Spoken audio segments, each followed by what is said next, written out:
Réflexion socio-économique. 5. Macroscopie bi-économique. 1. Besoins, consommation, biens et services. 1. Perspective. Toute compréhension suppose un effort d'inclusion exhaustive couvrant les principales dimensions constitutives de l'objet étudié, ce qui revient à dire que le principe bi-économique précédemment établi ne pourra se préciser plus utilement qu'en se confrontant à la réalité socio-économique, telle que rendue visible par une analyse macroscopique. En effet, les comportements individuels les plus anodins n'acquièrent leur signification sociale, et plus encore sociétale, qu'à l'échelle de l'analyse macroéconomique, sachant ici que, désormais, cette dernière deviendra d'autant plus révélatrice qu'elle pourra s'établir sur la base objective de l'évaluation minutaire. Cet échelon optimal d'observation est corroboré par le fait que le bien-fondé de tous les comportements interindividuels improvisés se trouve tôt ou tard validé ou invalidé par la cohérence ou l'incohérence des conséquences collectives impliquées. Tandis que le cœur de l'équation à résoudre dans ce volume tient toujours entièrement dans l'équilibre nécessaire à trouver et à maintenir pacifiquement entre l'intérêt particulier et l'intérêt général, via les concepts bi-économiques des domaines privés et publics. Le macroscope d'une nouvelle compréhension des choses, enfin susceptible d'améliorer notre connaissance utile des contraintes socio-économiques historiques autant qu'objectives, se trouve désormais doté de l'outil fiable et universel que représente ici l'évaluation minutaire, auquel vient de s'adjoindre la description prometteuse de la répartition bi-économique dans sa version verticale. Ainsi donc, entre le télescope aux visées interplanétaires et le microscope explorant l'ADN cellulaire, ce double macroscope sociétal devrait autoriser une redécouverte, une relecture des principales données de la vie économique et sociale, sous un angle désormais propre à révéler une nouvelle cohérence explicative de toutes les aberrations particulièrement observables depuis plusieurs décennies. Pour rappel, toutefois, il ne s'agit aucunement de remettre en cause dans ces pages le principe libéral de toute forme d'entreprise, ni la liberté d'action que suppose l'évolution historique, mais bien d'en éviter tous les excès objectifs autant qu'illégitimes, condition sine qua non de l'établissement d'un minimum de démocratie sociale et de paix civile. La citoyenneté économique suppose la participation active de chaque personne adulte à la résolution des besoins vitaux de tous, sur la base d'une gestion et d'une autonomie aussi locale que possible. Et seul le principe d'une partition bi-économique étanche, dont le domaine public s'atomise égalitairement entre les citoyens, permet de garantir une équité minimale sur toutes les dimensions vitales jugées décentes par la collectivité, ne serait-ce que sous forme de calcul de répartition. Dans le cadre d'une bi-économie verticale ou étagée, il en résulte qu'à l'instar de l'administration et des services publics de toute envergure, les micro-éléments sociétaux du domaine privé, que sont les particuliers ou ménages, les associations et plus encore les entreprises, produisant quelques richesses sous la forme de biens ou de services, sont appelés à participer égalitairement à la satisfaction pratique des besoins vitaux de la garantie citoyenne sous une forme ou une autre de répartition comptable de leur double nature. De fait, puisque les deux domaines socio-économiques doivent être à la fois séparés et complémentaires, l'atomisation individuelle des droits et des devoirs inclus dans la priorité publique implique, de façon comptable, en tant que calcul intermédiaire de répartition de valeur, une semi-fonctionnarisation de principes des agents économiques des deux secteurs sociétaux, publics et privés, en ce sens que le moindre revenu, individuel ou groupé, se subdivise au moins théoriquement entre les deux domaines sociétaux, sur la base paritaire des 50% de valeur historique équilibrant intégralement l'égalité sociale et la liberté individuelle. Il s'agit d'un simple calcul préalable résultant du principe bi-économique et bi-social permettant de définir chaque adulte actif en tant qu'individu grégaire ou citoyen-individu de double nature, ce qui constitue une étape fondamentale pour fonder en toute objectivité le rééquilibrage ou la répartition de la moitié de la richesse totale en tant que richesse vitale ou universelle, qui devrait en résulter d'ici la fin de ces réflexions. En réalité, cela n'a rien de révolutionnaire, puisqu'à travers les impôts, taxes et contributions qui s'additionnent au fil des années, le secteur privé participe déjà pleinement à la redistribution improvisée. et ce, dans des proportions qui avoisinent peu ou prou les 50%, selon la tendance historique du principe d'équilibre bisphérique, même si les apparences peuvent varier d'un pays à un autre, concernant tel ou tel impôt particulier, voire telle ou telle dépense contrainte et donc universelle imposée via quelques marchés privés, au lieu d'être confiée à l'État et ses multiples administrations. Grâce à l'analyse minutaire et à la répartition égalitaire minimale de la garantie citoyenne entre tous les citoyens,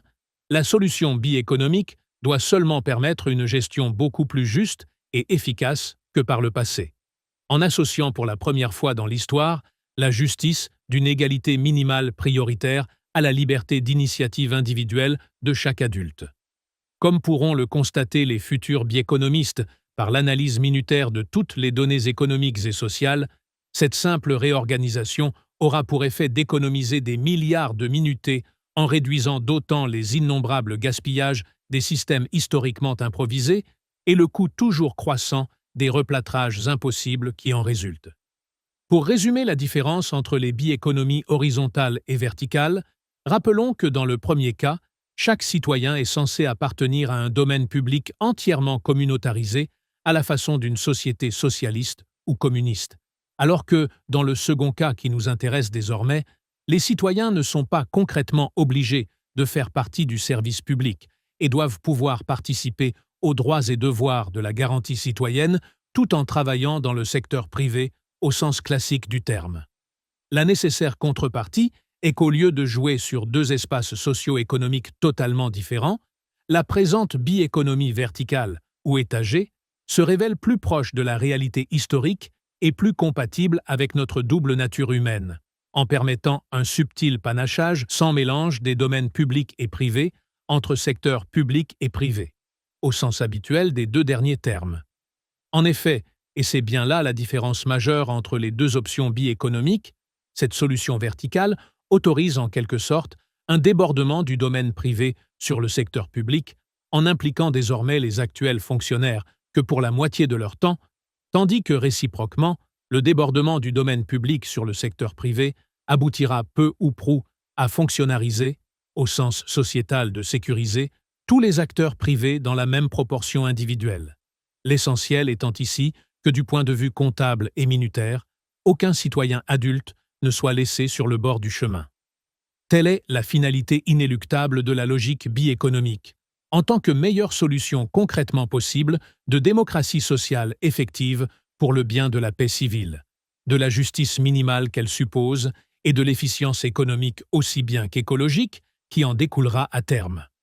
Car l'obsession de la recherche en cours n'est autre que de fixer un nouveau cap historique digne d'intérêt et répondant aux aspirations profondes et impatientes de l'humanité au stade actuel de son évolution, sachant que l'identification précise du but à atteindre est la condition préalable de la mise au point très prochaine des multiples instruments et moyens techniques qui permettront de l'approcher, tâche essentielle de ces réflexions et des économistes de demain, sur la base universelle de l'analyse minutaire.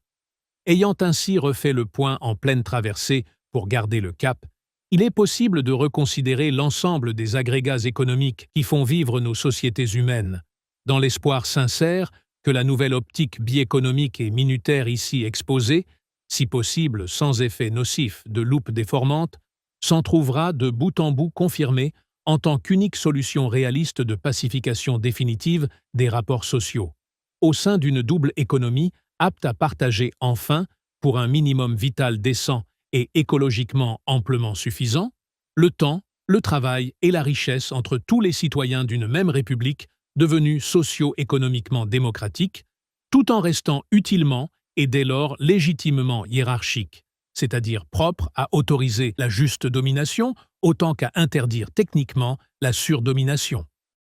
Guidé par le phare de cette nouvelle perspective biéconomique, et plus encore par la future possibilité d'évaluation minutaire qui lui est objectivement associée,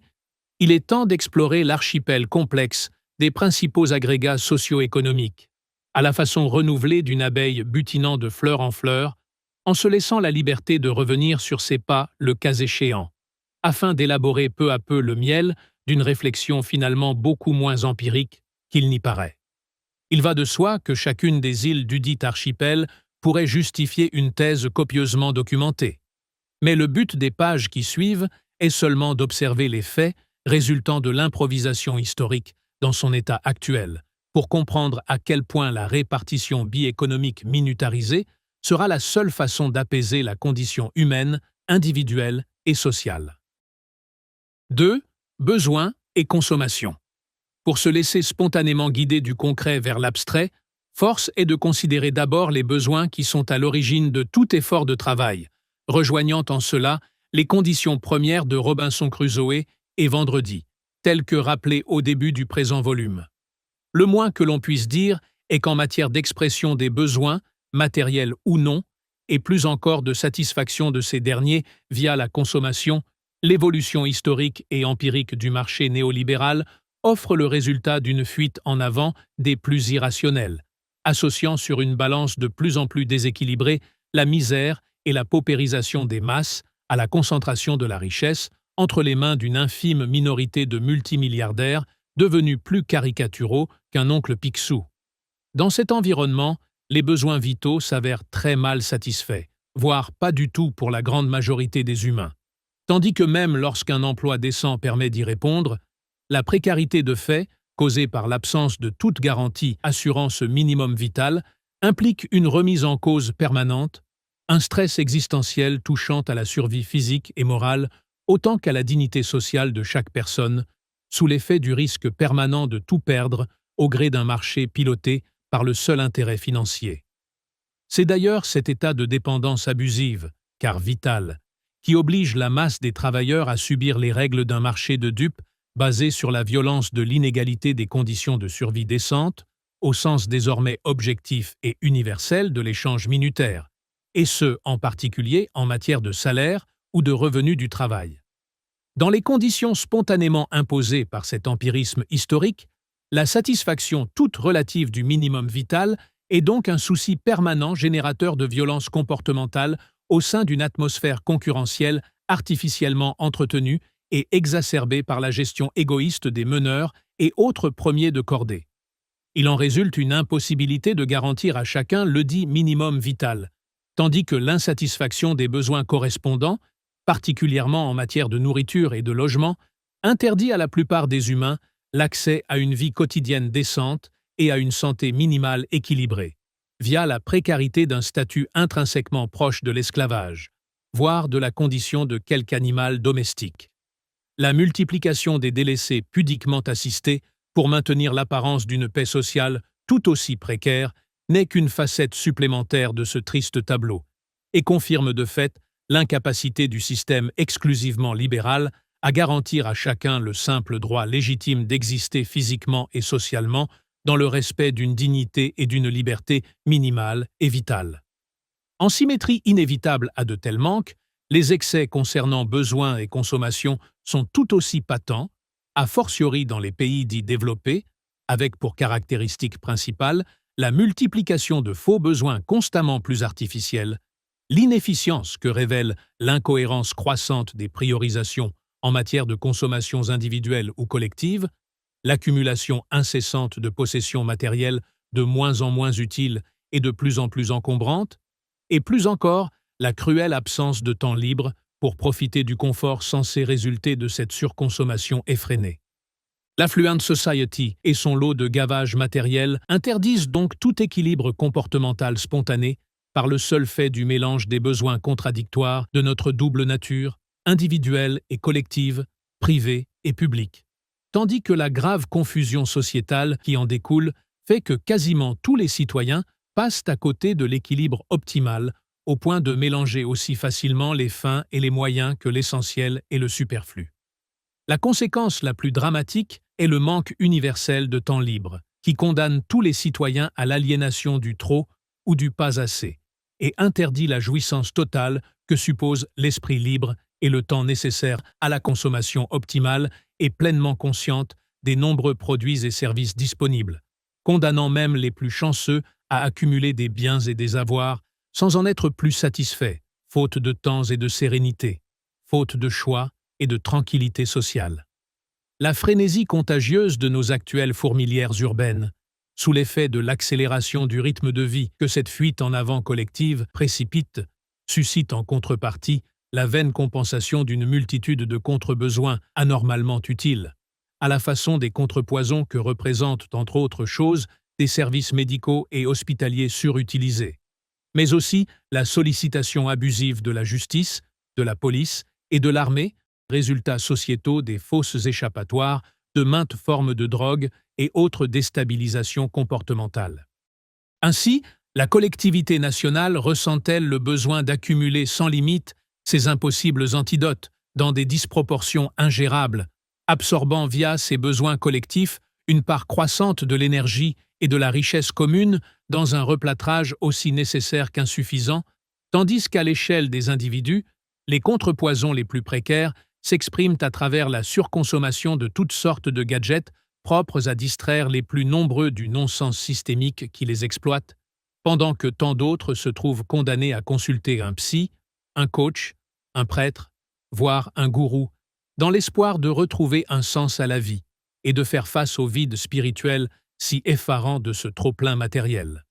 La décomposition sociétale que l'incohérence consommatrice entraîne dans son sillage multiplie anormalement le besoin d'assistance via nombre de métiers souvent révélateurs du manque de sens commun, de lien social et d'équilibre psychologique, si caractéristiques des états d'âme de nos contemporains,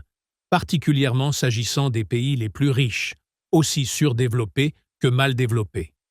Même au sommet de la puissance consommatrice, les citoyens multimilliardaires d'aujourd'hui se noient dans leur ego surdimensionné au point de perdre toute notion de décence et de responsabilité sociale,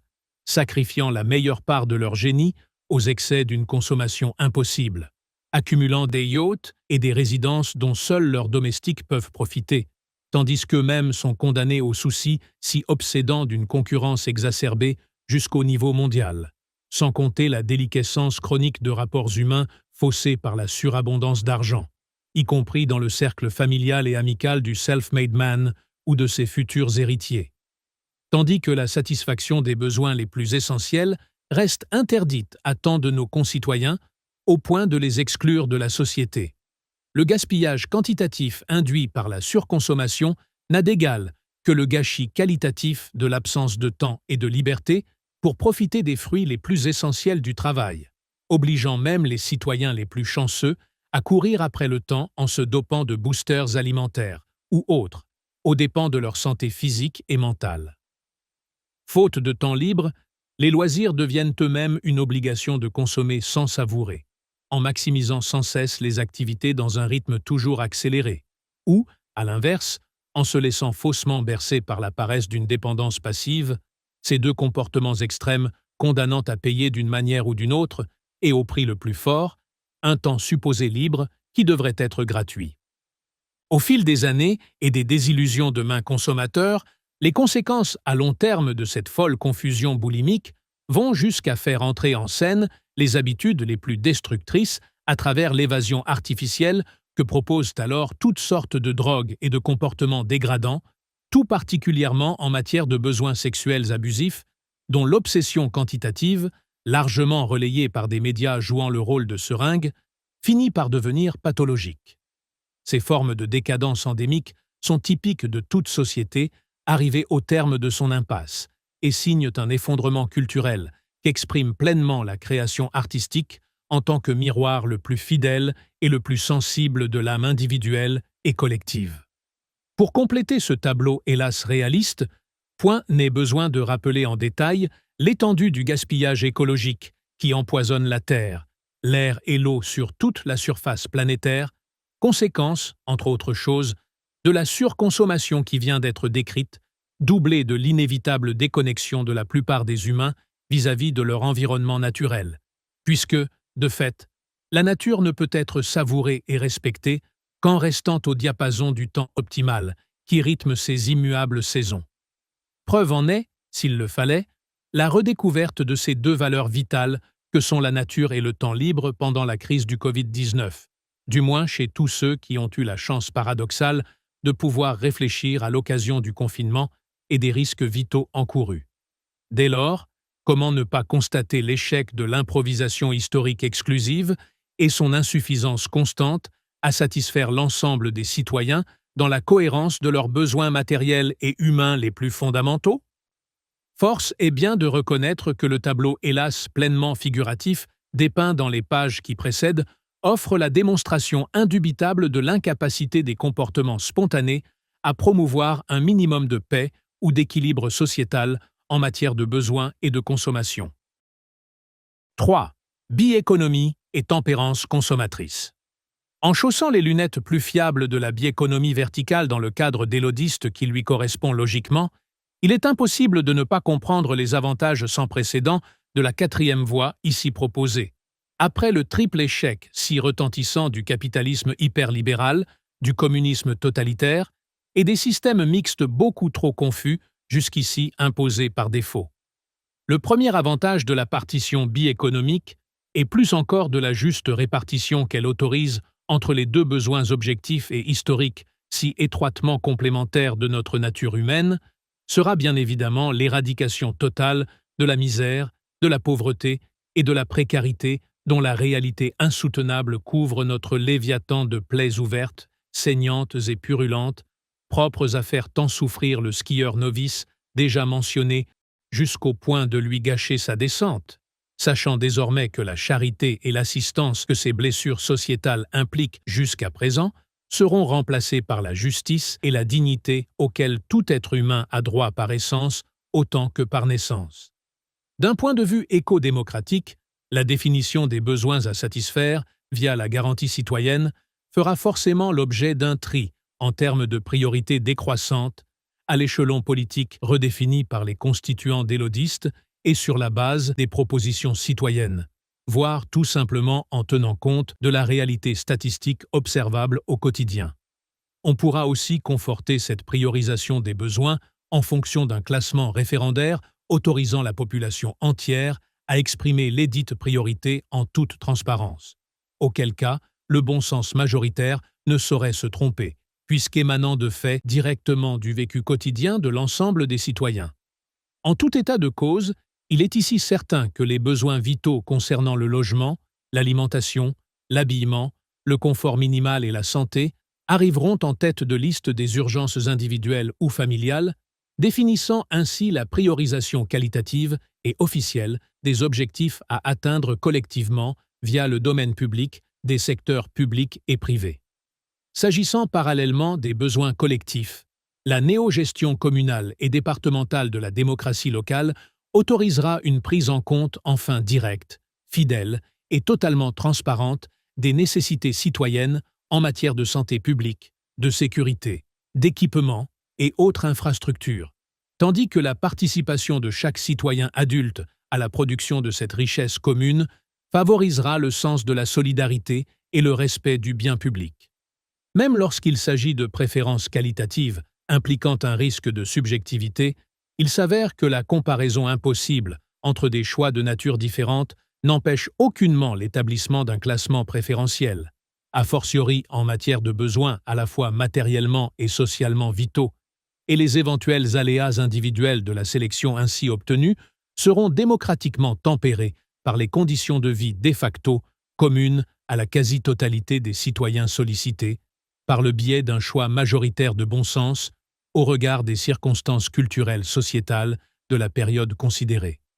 Concernant non plus la nature ou la qualité, mais le volume ou la quantité des besoins couverts par la sphère publique de chaque société bi-économique dans le cadre du minimum garanti à tous les citoyens et moyennant leur égale participation,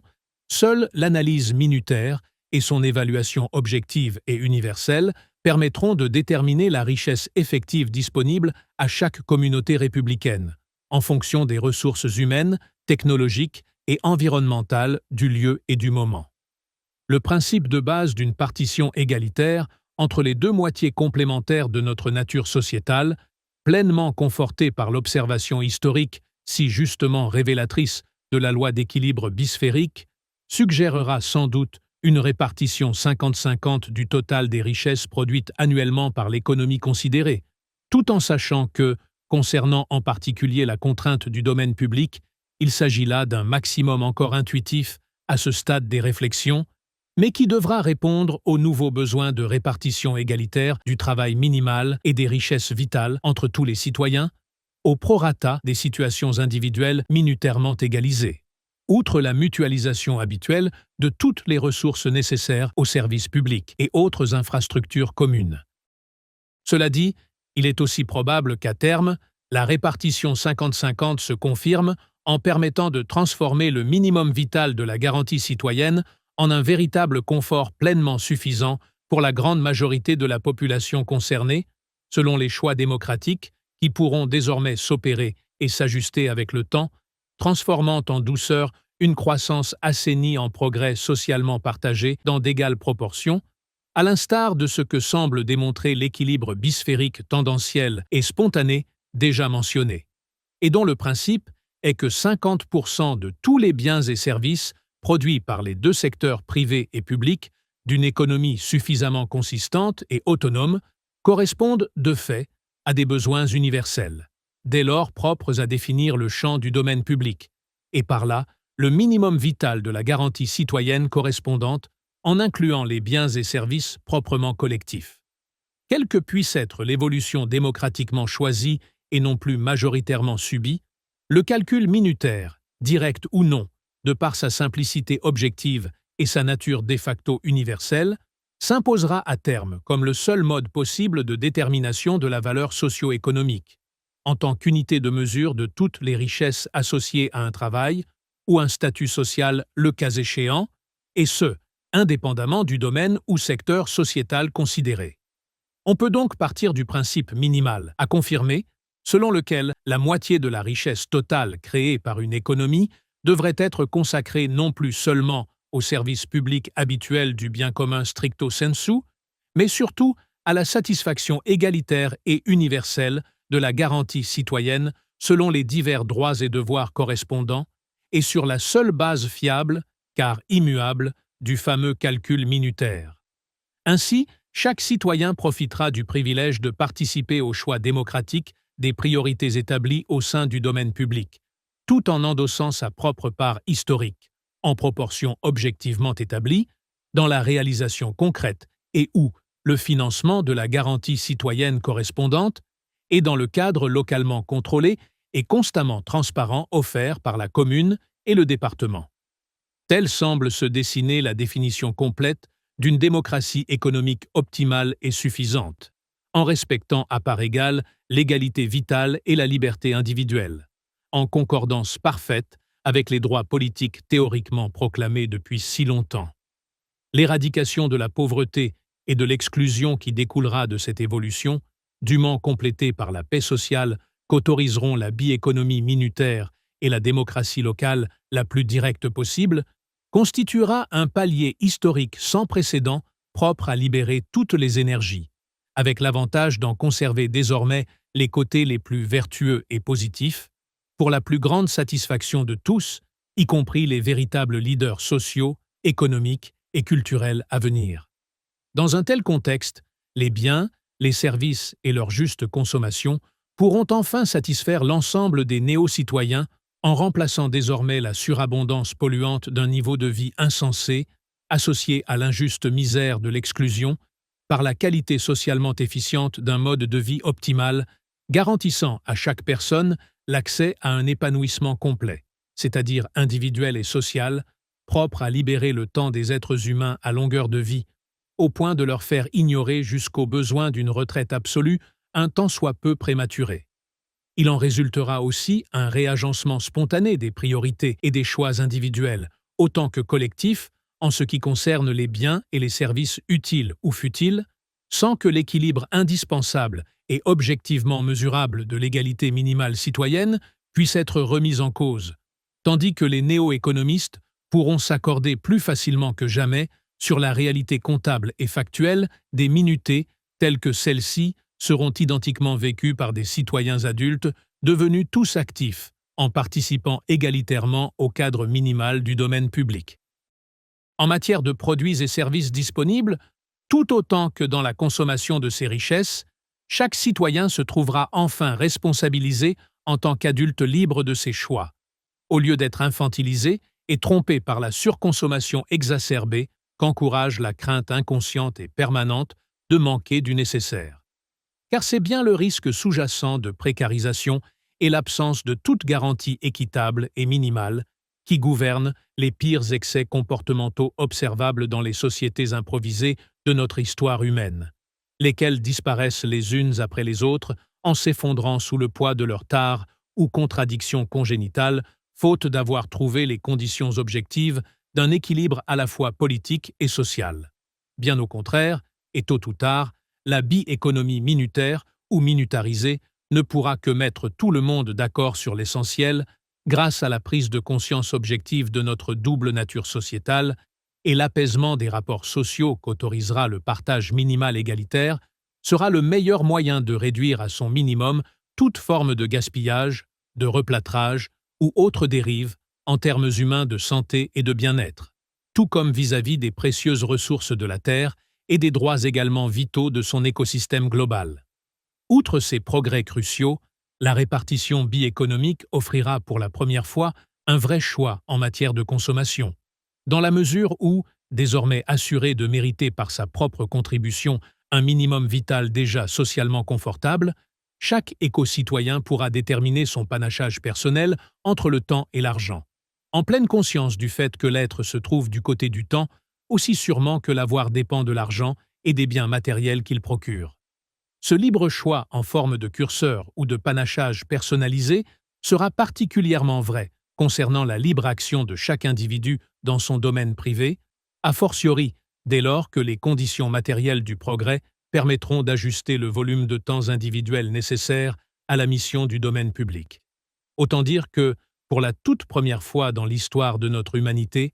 tous les citoyens d'une même communauté républicaine auront le privilège de jouir d'un vrai pouvoir de choix, d'une véritable liberté décisionnelle en matière de mode de vie et de consommation, tout en profitant de l'assurance tout risque d'une vie décente garantie, ainsi que d'une égale utilité commune dans le récit de l'aventure sociétale. Sachant que la première richesse est le temps dont dépend largement la santé, l'évolution comportementale suscitée par une société aussi apaisée ne pourra conduire qu'à la généralisation d'un mode de vie aussi psychologiquement serein qu'écologiquement raisonnable. Dès lors que, libéré de toute incertitude vitale concernant un confort rendu peu à peu suffisant et optimal grâce au progrès technique, chacun sera à même de s'émanciper des gaspillages concurrentiels, sur fond de solidarité citoyenne enfin pérenne et de lien social démultipliés. 4. Consommation associative ou mutualisée.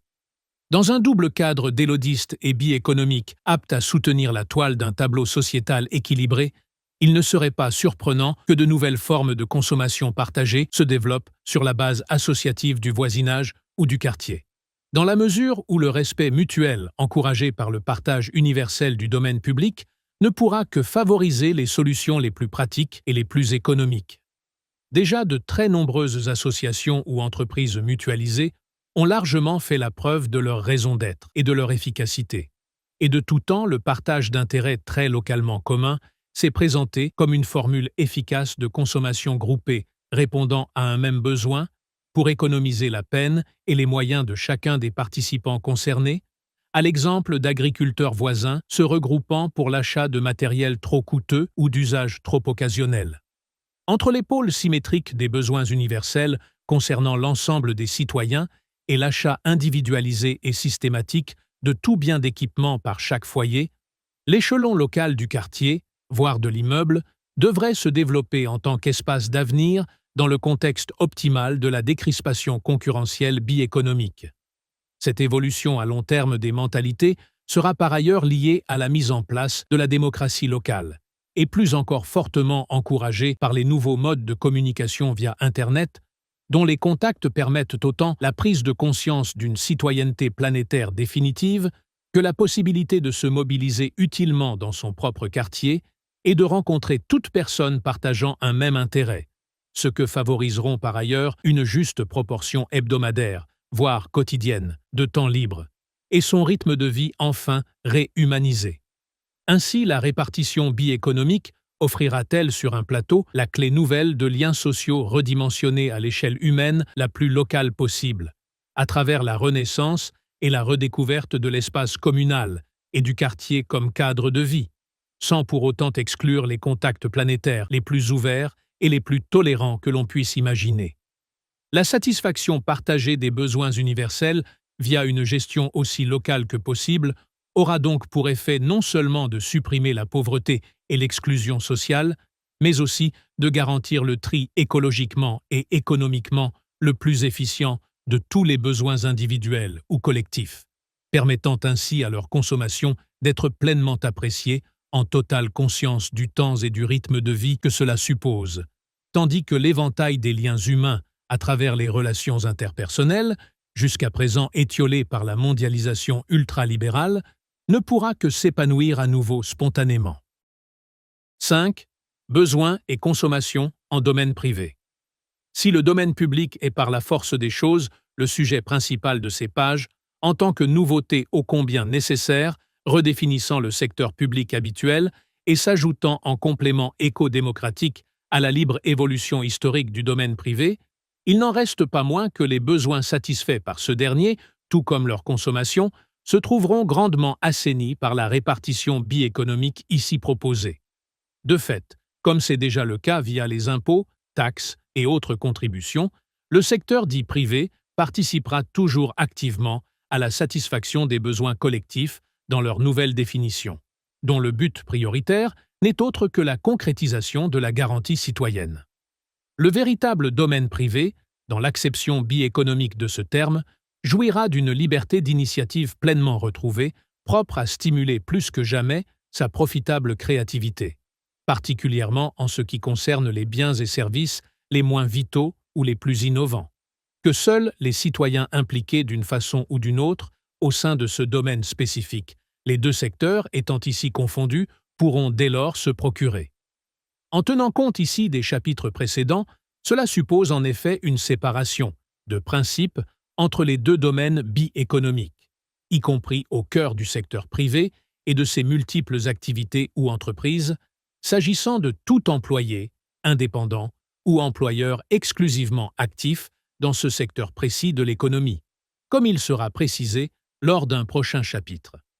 Du seul point de vue des besoins privés et de la consommation qui leur correspond, il est certain que la nouvelle répartition égalitaire et universelle des priorités sociétales du domaine public encouragera un tri spontané plus pertinent concernant les besoins ressentis ou suscités au sein des domaines et secteurs privés,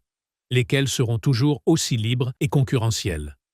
Grâce à l'universalisation systémique d'un accès individuel aux deux sphères sociétales devenues beaucoup plus équilibrées qu'avant toute répartition biéconomique, les besoins, les biens et services, et les modes de consommation propres au domaine privé auront toutes les chances de devenir vertueux et positifs dans leur rapport complémentaire vis-à-vis de leurs équivalents au sein du domaine public.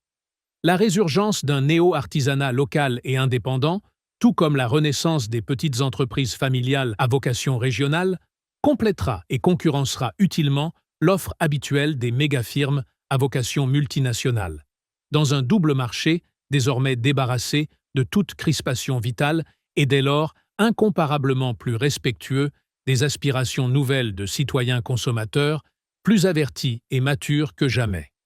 Il faut rappeler à cet effet que n'importe quel adulte ayant une idée concernant la production de tout bien ou service nouveau, susceptible d'intéresser peu ou prou ses compatriotes, pourra l'exploiter ou la négocier sur le marché libéral du secteur privé, sauf s'il préfère en faire bénéficier le domaine public en tant que citoyen bienfaiteur et dès lors totalement désintéressé.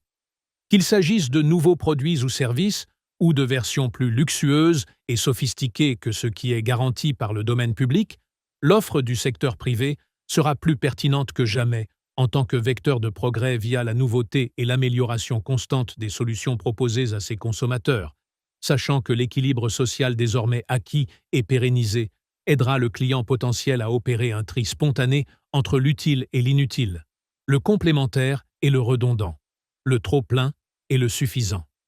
À terme, la finalité de la croissance elle-même s'en trouvera redéfinie de façon positive et écologiquement optimale, et ce, d'autant plus inévitablement que la relocalisation d'un maximum d'activités, condition primordiale de la souveraineté et de l'autonomie locale et régionale, réduira au strict minimum Les risques de pollution logistique.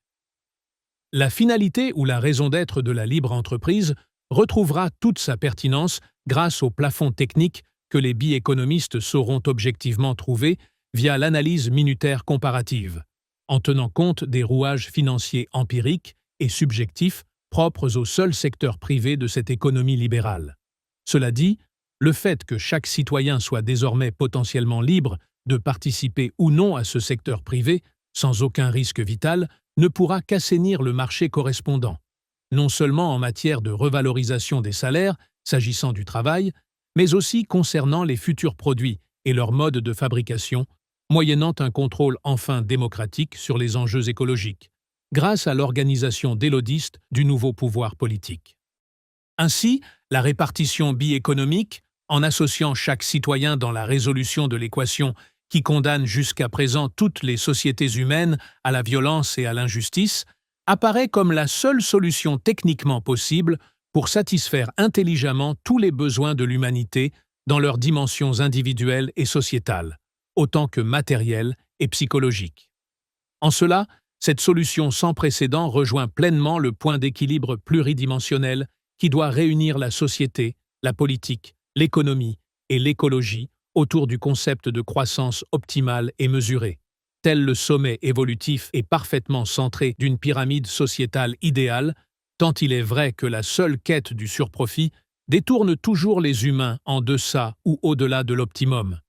L'économie libérale authentique, positive et légitime est donc seulement celle qui peut naître de la répartition bi-économique et se maintenir constamment compatible avec l'équivalence du domaine public tel que jusqu'à présent défini, faute de quoi elle n'est qu'abus de pouvoir et violence sans limite sur la dimension vitale des individus, en totale contradiction vis-à-vis des droits imprescriptibles de l'homme et du citoyen. Car, contrairement à la course primaire et spontanée que motive la double obsession historique du pouvoir et de l'argent, la quête individuelle du bien-être le plus complet passe nécessairement par le partage d'une vie en société sur la base d'un minimum d'égalité laissant à chacun une part identique de liberté, et la raison d'être de l'économie, privée autant que publique, tient à son strict rôle de moyen assujetti à cette fin. D'où la nécessaire mutation de cette dernière en bi-économie. 6. Consommation, liberté et responsabilité. La consommation résultant des besoins ressentis suppose d'une façon ou d'une autre une priorisation des achats de biens et services en fonction de l'urgence de leur utilité, et pour ce faire, la liberté de chaque citoyen consommateur s'exprime de jour en jour à travers la notion très relative de pouvoir d'achat. Les choix permanents qui s'opèrent à la moindre occasion représentent une forme de pouvoir mesurant de fait la position de chaque individu sur l'échelle sociale en termes de moyens financiers. En ce sens, le pouvoir d'achat d'un richissime investisseur s'appropriant une vaste entreprise à vendre n'a rien de commun avec l'impuissance d'achat et l'absence fréquente de choix imposés au plus grand nombre, puisque la masse des dominés se trouve contrainte de se procurer la pire qualité au prix en apparence le plus bas, tandis que le rapport qualité-prix dudit produit l'oblige à consommer plus souvent et à dépenser plus encore.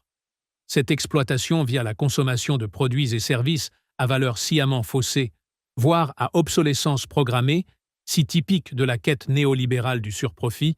ne saurait perdurer dans le cadre d'un futur domaine public intégralement basé sur la valeur minutaire objective, car dans ce contexte, tous les citoyens jouiront par définition du même pouvoir d'achat sur l'ensemble des biens et services inclus dans la garantie citoyenne et pourront de surcroît traduire n'importe quel prix ou coût, public ou privé, en termes minutaires.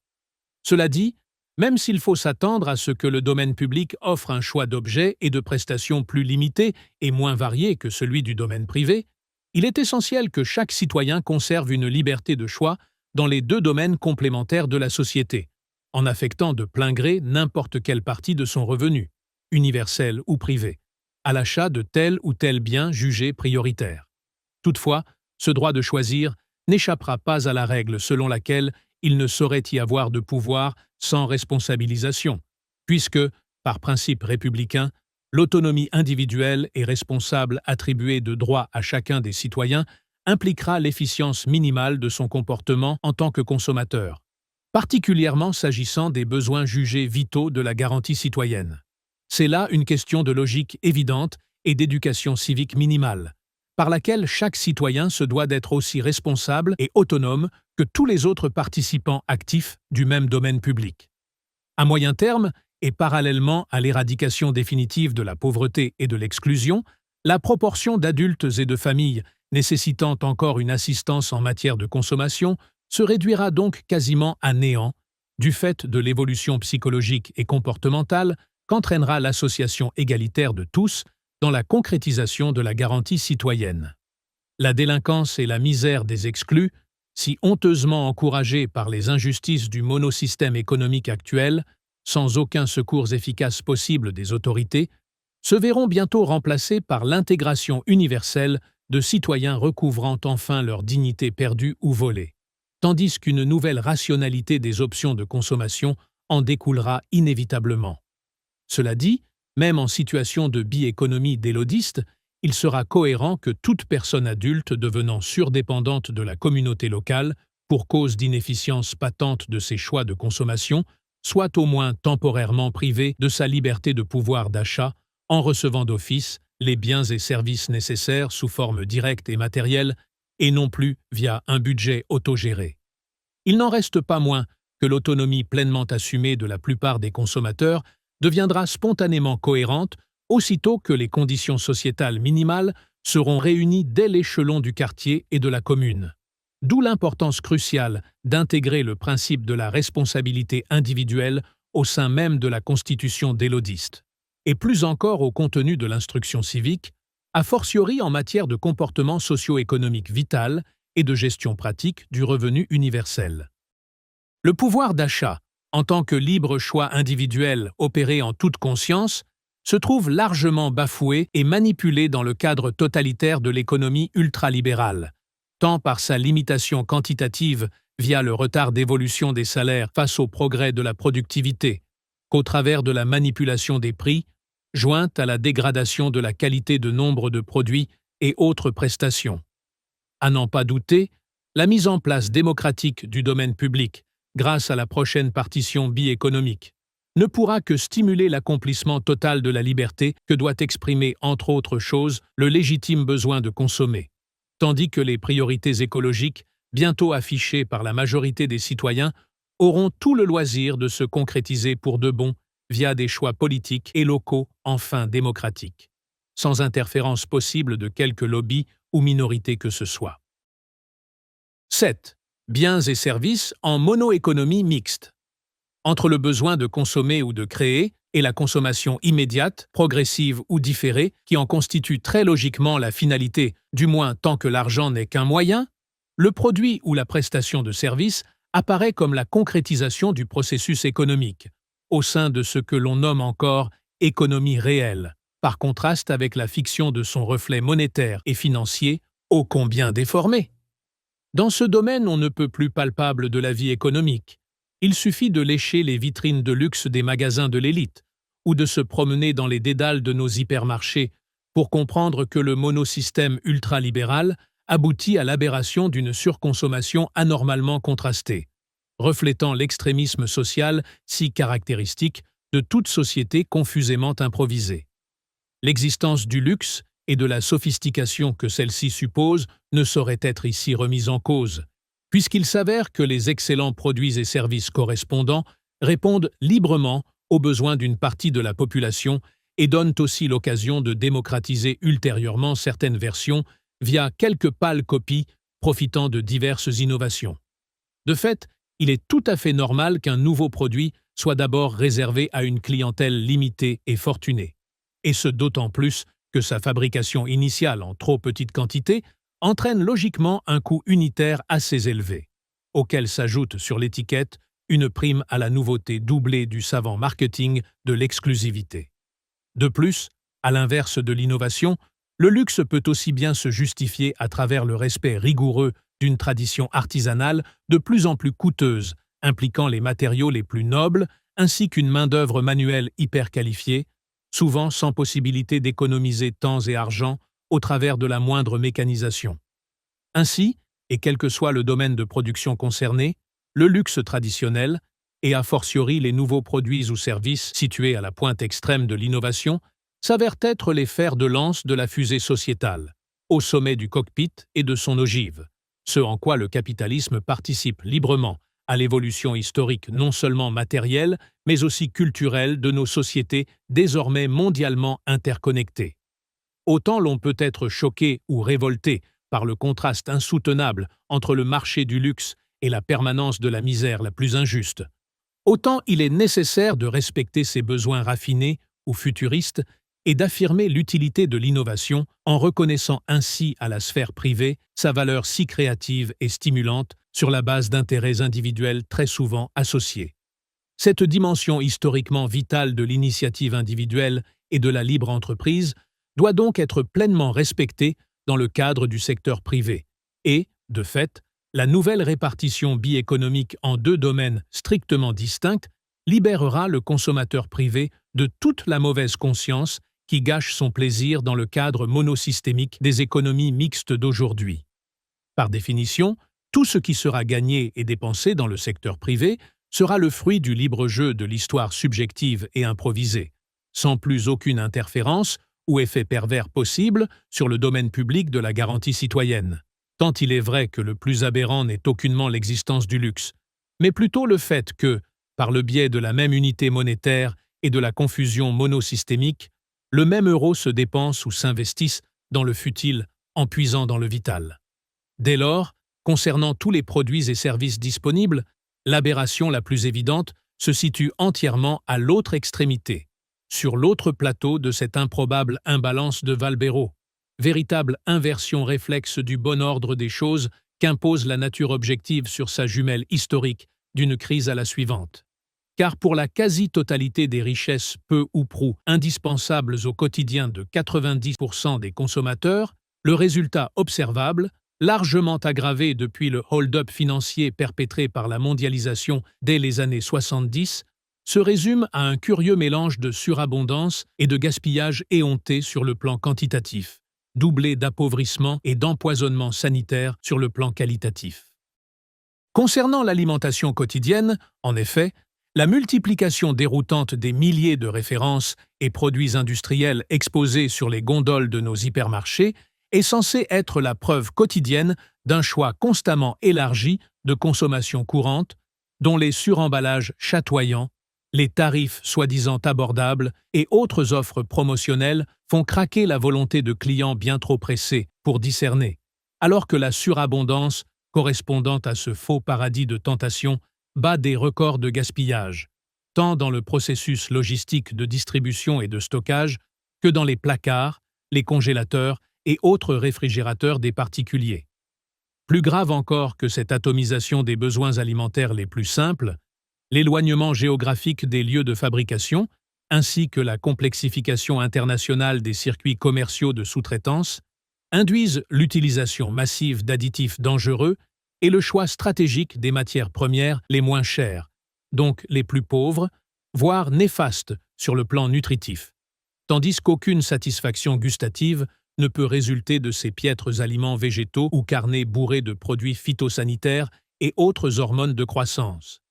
Sous couvert de nourriture, il s'agit là d'un empoisonnement de masse résultant de la seule priorité financière d'un surprofit débridé,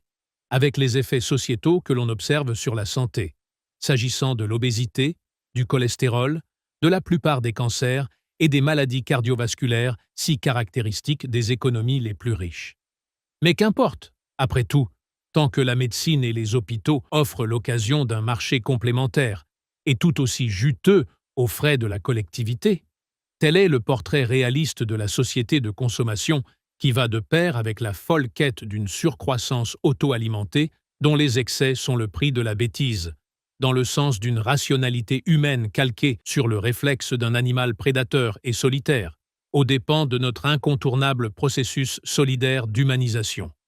L'habillement, comme tout autre domaine dont les produits sont censés répondre à un besoin vital, trahit lui aussi une évolution de pente clairement négative, concernant la qualité des matériaux et la durée de vie du vêtement ou de l'accessoire considéré, dans le seul but d'obliger la majorité d'entre nous à consommer sans compter, via les artifices des marques, des modes saisonnières et de l'hypermoulant. Sachant que le textile constitue de fait la deuxième source de pollution mondiale après l'industrie pétrochimique, le gaspillage ainsi induit par la médiocrité des matériaux, leur fragilité de texture, de finition et de surface par rapport au lavage ou à l'usage courant qu'on peut en attendre, sont autant de preuves de l'échec qualitatif et de l'abus quantitatif qui définissent le commerce mondial actuel sur la triste base de l'exploitation de la main-d'œuvre délocalisée la moins chère et la plus docile. S'agissant enfin des biens d'équipement qui forment l'essentiel des autres consommations matérielles, la caractéristique principale du même marché libre, hélas devenu pathologiquement ultralibéral, révèle et cache tout à la fois l'appauvrissement du consommateur par la baisse de qualité scientifiquement dosée de la plupart des produits disponibles. À l'exception de quelques versions de luxe réservées aux citoyens les plus aisés, les produits manufacturés les plus courants sont conçus pour ne pas être réparables, pour ne pas être compatibles entre eux, et surtout pour être remplacés le plus fréquemment possible via la trop fameuse stratégie industrielle de l'obsolescence programmée, si tentante et facile à mettre en œuvre depuis la sophistication électronique et informatique des centrales et autres robots ménagers.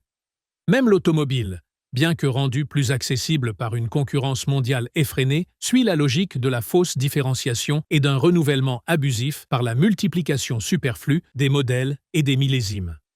Tout comme vis-à-vis de nombreux autres domaines déjà décrits par ailleurs, tels que ceux de la restauration, de l'immobilier, des loisirs ou du tourisme, la monoéconomie libérale démontre ainsi les limites et la contradiction de sa rationalité exclusivement financière, du point de vue concret des biens et services qu'elle procure.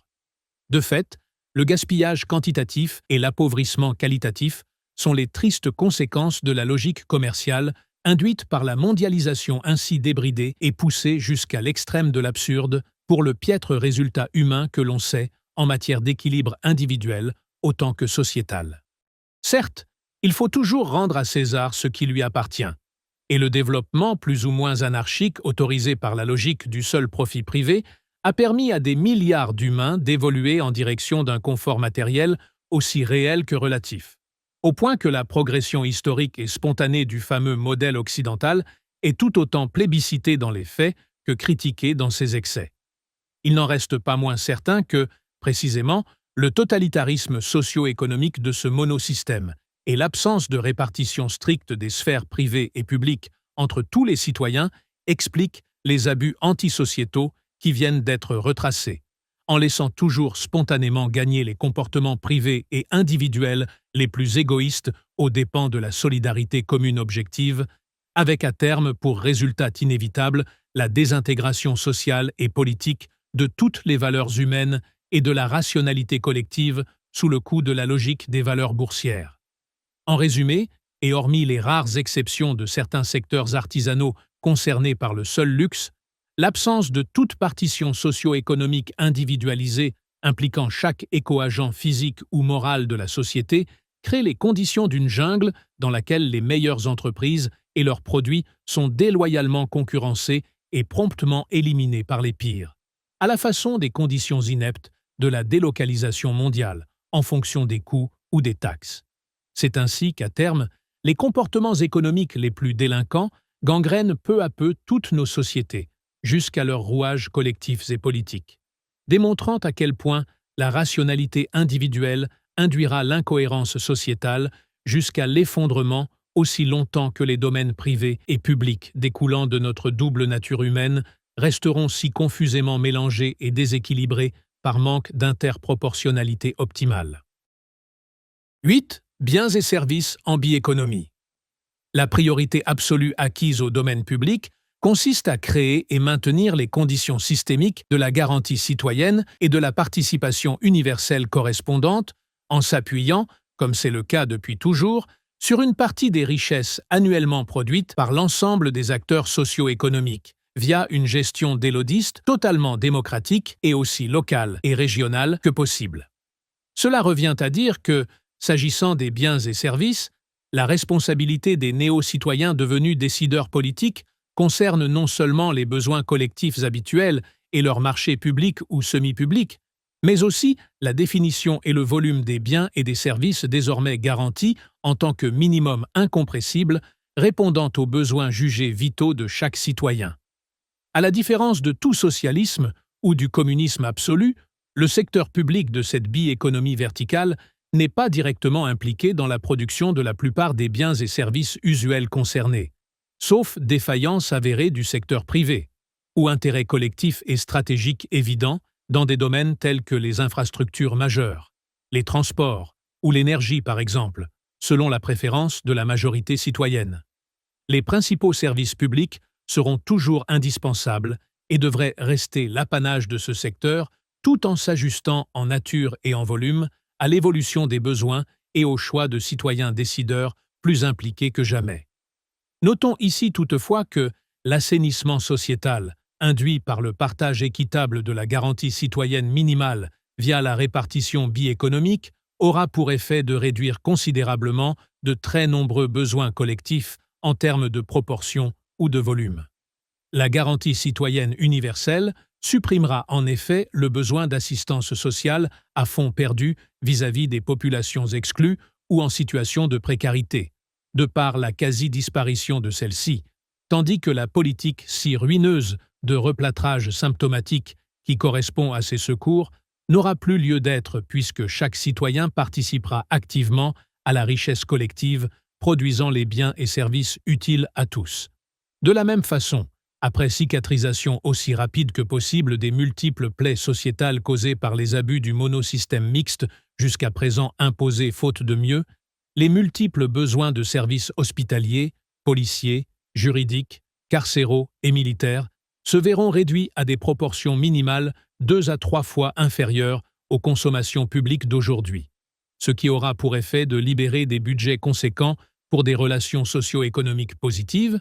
tant il est vrai que ces surdépenses en pansements sociétaux sont aujourd'hui le reflet typique de la sortie de route d'une économie financiarisée déconnectée de toute réalité.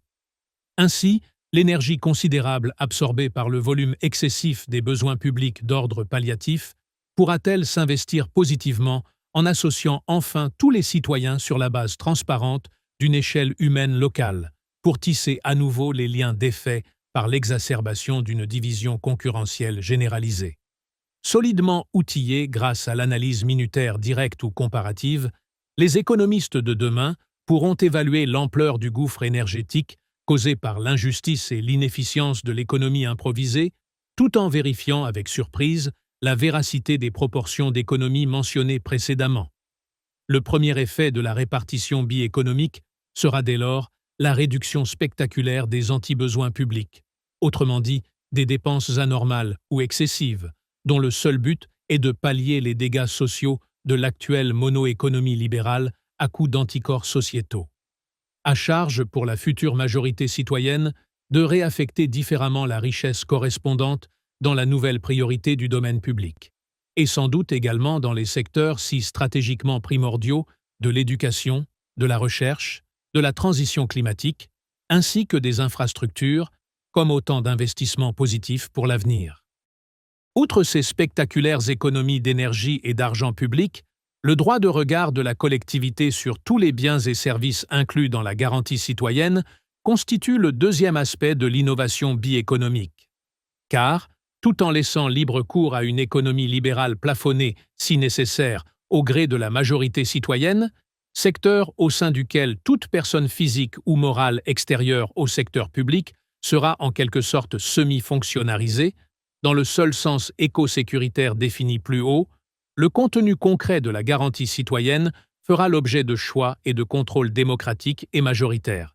Un peu comme si la société du domaine public devenait en quelque sorte le client principal des sociétés du domaine privé, à travers une forme ou une autre d'extension d'un marché public universalisé, mais devenu enfin totalement transparent et localement contrôlé.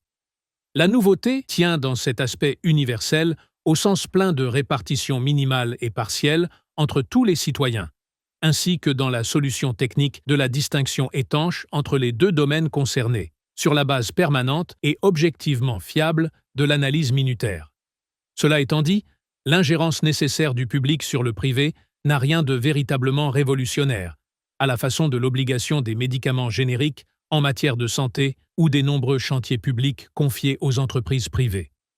Mais la partition bi-économique et la définition enfin démocratique des enjeux socio-économiques de la garantie citoyenne auront pour effet de contrôler et de maîtriser de bout en bout la qualité des biens et services afférents en toute transparence et surtout d'éviter les abus dérivant de l'opacité qui caractérisent, hélas, les monosystèmes ou systèmes mixtes habituels, du moins s'agissant ici du bien public et de ses précieux budgets. Les biens de consommation individuelle ou familiale répondant aux exigences de la garantie citoyenne feront l'objet de contraintes de qualité désormais imposées par la majorité citoyenne, non seulement concernant le processus de leur fabrication via des normes améliorées dans l'intérêt supérieur du consommateur final, mais plus encore ici en matière de durée de vie du produit, de respect des priorités écologiques et de coûts devenus objectifs par le calcul minutaire. Cela revient à dire que, contrairement à la situation actuelle, les produits de base propres à assurer le confort matériel minimal de l'ensemble des citoyens seront d'une qualité et d'une durabilité optimale compte tenu des diverses ressources humaines et environnementales disponibles.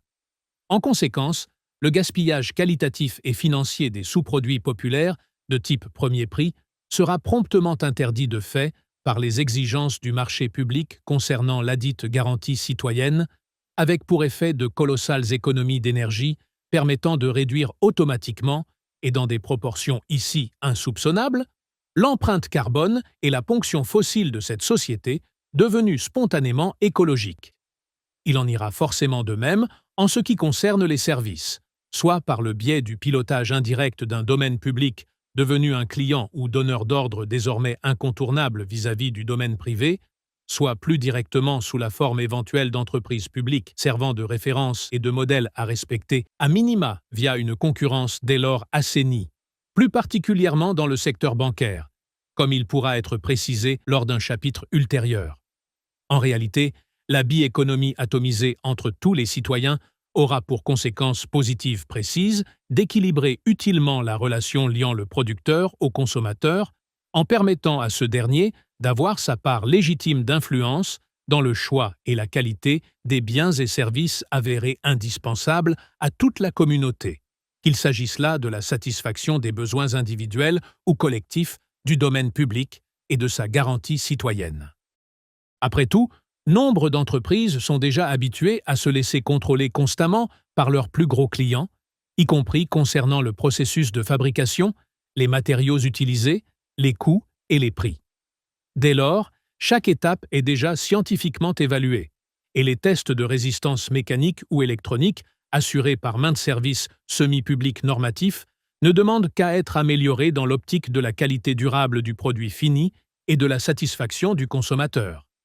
Par ailleurs, les enquêtes de qualité, souvent biaisées dans l'intérêt des fabricants dont les lobbies définissent les critères, gagneraient à être recentrées sur une liberté d'expression permettant aux consommateurs de participer concrètement à l'amélioration constante du produit ou de la prestation, grâce à des suggestions de bon sens directement inspirées par l'expérience de l'utilisateur ou de l'usager final.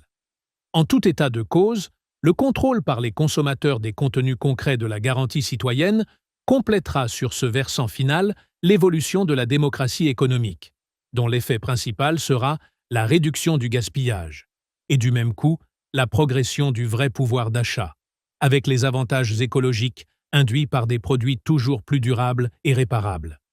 Car la qualité accrue n'est en aucun cas synonyme de dépenses supplémentaires, dès lors que la satisfaction du consommateur procure le plaisir d'utiliser plus longtemps l'objet en question, réduisant d'autant un prix d'achat mérité qui rend ledit objet à la fois plus respectable et plus résistant dans la durée. Cette même logique s'applique sur le terrain de l'alimentation biologique, laquelle n'est qu'un retour indispensable au bon goût des produits les plus courants d'avant l'ère des Monsanto et autres bailleurs, gage supplémentaire d'une santé pleinement recouvrée que les citoyens auront au fait d'exiger à juste titre, quitte à redécouvrir le chemin du jardinage familial ou partagé grâce au temps libéré. Enfin, en guise de troisième et dernier progrès notoire dérivant de la bi-économie verticale, autant que de la constitution d'élodistes, les marchés publics eux-mêmes se trouveront transformés et assainis par la prise de contrôle citoyenne et très largement majoritaire de leurs tenants et aboutissants. Quel que soit le niveau décisionnel, locales, régionales ou nationales, les pratiques opaques bizarrement tolérées dans le cadre d'une économie mixte dont la frontière entre public et privé se délite toujours plus à force d'années de copinage et autres pantouflages deviendront techniquement impossibles du fait de l'étanchéité totale garantie par la bi-économie, et plus encore de par les exigences légitimes des citoyens délodistes et de leurs représentants délégués, dont les futures décisions collégiales toujours majoritairement approuvées, ainsi que les rotations fonctionnelles systématiques, éviteront tout risque de dérapage. En effet, l'obtention de trop nombreux marchés publics est encore assurée via des méthodes de lobbying ou de concurrence plus ou moins faussées par des quasi-monopoles, sur fond de devis délibérément sous-évalués ou inversement surévalués, en fonction de l'enjeu financier des travaux ou des chantiers considérés.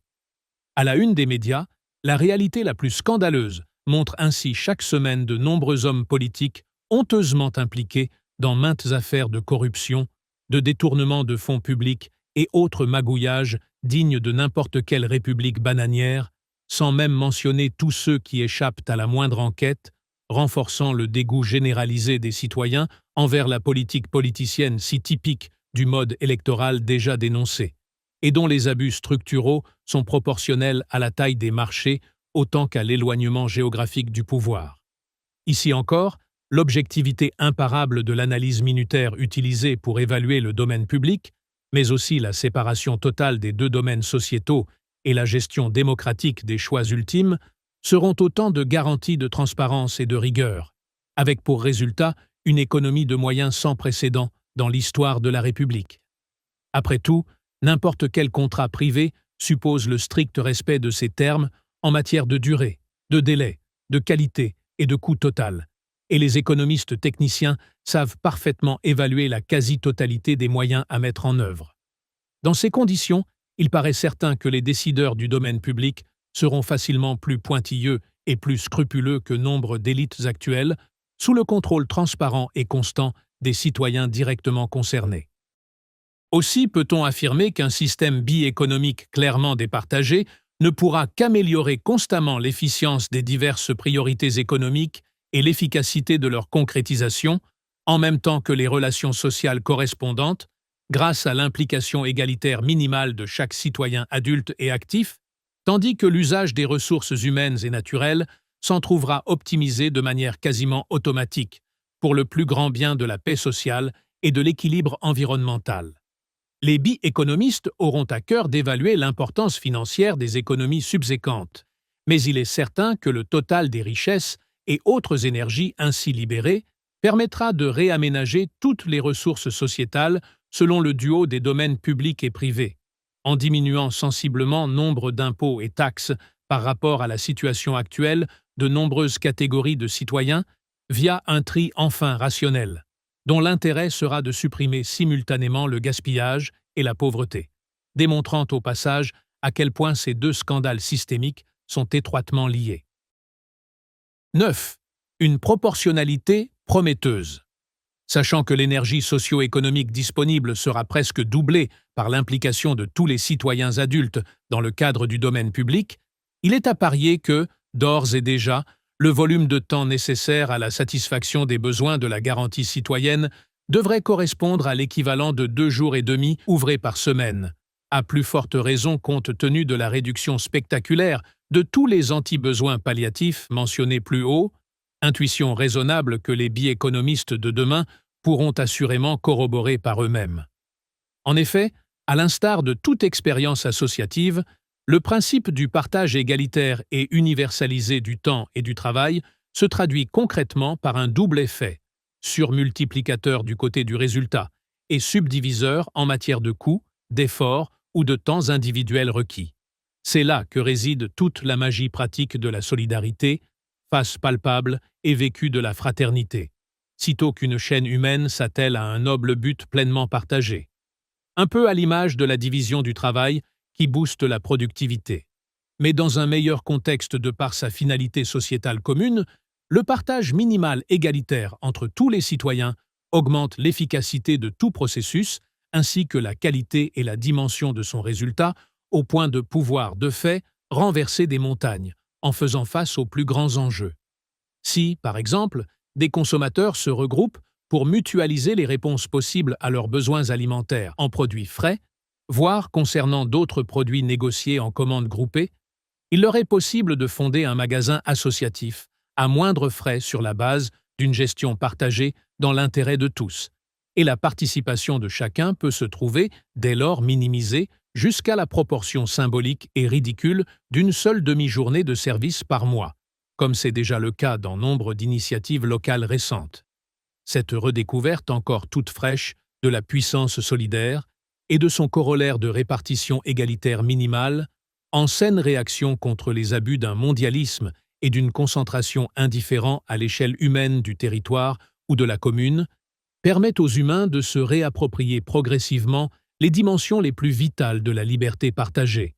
tandis que les initiatives de magasins municipaux ou coopératifs et autres AMAP fleurissent partout comme la preuve d'un nouveau besoin sociétal concret, attestant la maturité et la conscience de tous les peuples du monde jusqu'aux plus modestes de leurs citoyens.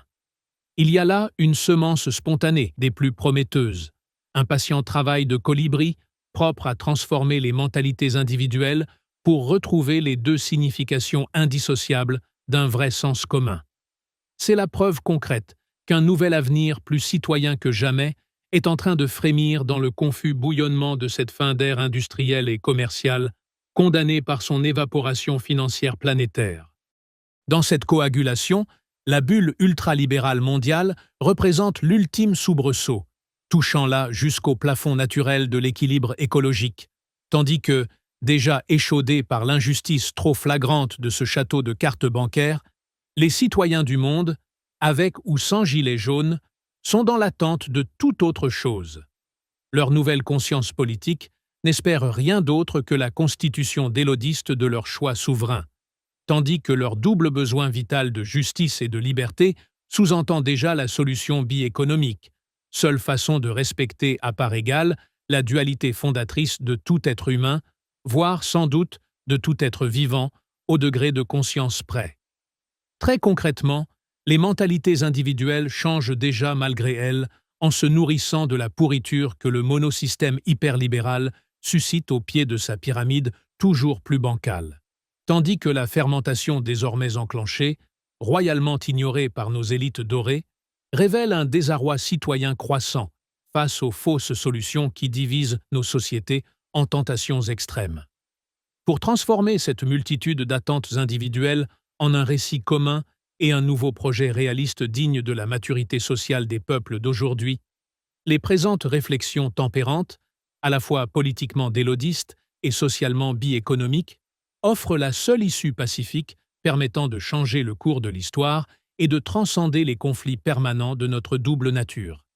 La preuve a semblé pour le moins facile à apporter s'agissant des besoins, des biens et des services, s'il faut en croire les pages qui précèdent, puisque l'on sait désormais que la cohérence totale de tout comportement individuel économiquement rationnel suppose la prise en compte exhaustive de sa dimension sociale et collective, donnant par contraste toute la mesure du gaspillage irrationnel de la seule logique financière et individualiste.